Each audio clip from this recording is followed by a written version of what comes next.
Very good morning to class 12 Hindi medium students. एक बार फिर हम लोग हमारी वर्चुअल मीटिंग पर जुड़ गए हैं।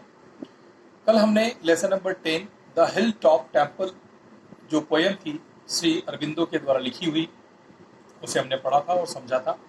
आज हम पेज नंबर 88 पर उसकी जो कुछ वर्किंग्स दिया हुआ है, एक्सरसाइजेस दी हैं, उसके बारे में हम यहाँ पर आज चर्चा करेंगे। This is called journal discussion. सबसे पहले शुरू करते हैं about the poem. The poem describes a temple built on the top of a hill. Poem में describe किया गया है कि एक मंदिर जो है पहाड़ी के ऊपर बना हुआ है। To reach it, one has to climb numerous steps. यहाँ पर पहुंचने के लिए किसी व्यक्ति को बहुत सारी चढ़ाव चढ़ना पड़ेगी। Only those who are pure in heart dare climb the heights. वही जिनका हृदय शुद्ध होगा और जो वहां पर ऊपर चढ़ने का साहस रखते होंगे वही वहां पर चढ़ पाएंगे। The poet finds the loneliness, the atmosphere of the temple conducive to achieving spiritual heights.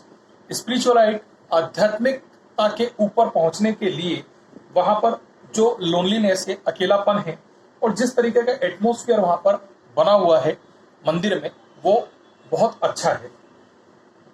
He considers it wise to set the goddess in such a lofty place beyond worldliness.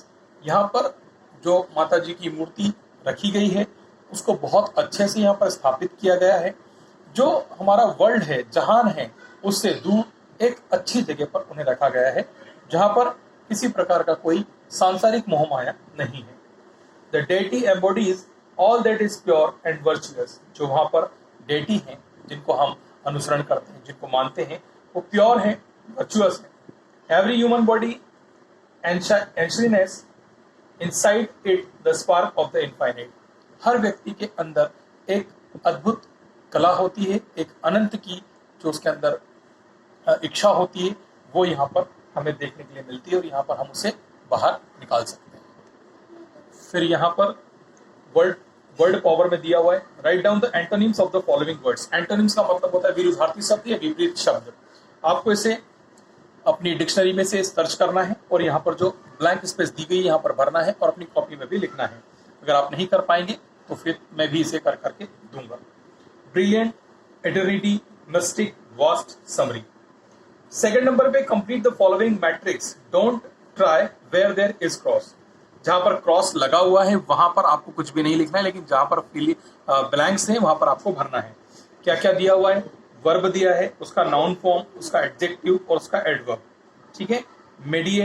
Meditate, उसका noun क्या बनेगा? Meditation. Adjective क्या होगा? Meditating. Adverb क्या होगा? वो यहाँ पर आपको लिखना रहेगा। इस तरह से रिविल, इटर्निटी, मोबाइल, प्योर, मिस्टिक और मिस्टिकल, ये आपको कंप्लीट करना रहेगा। फिर आते हैं हम प्रश्न उत्तर पर, क्वेश्चन आंसर पर। Comprehension, how can one reach the temple? कैसे पहुंच सकता है?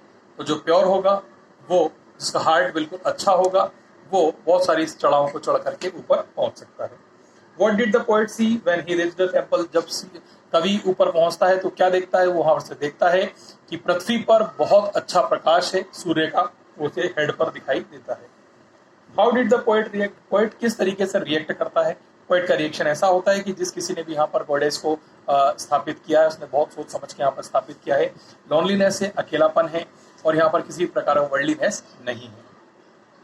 What does the poet compare the human body with? Human body को उसने किससे कंपेयर करा है? उसने ह्यूमन बॉडी को एपिटोम से कंपेयर किया है, यहाँ पर मंदिर से कंपेयर किया है।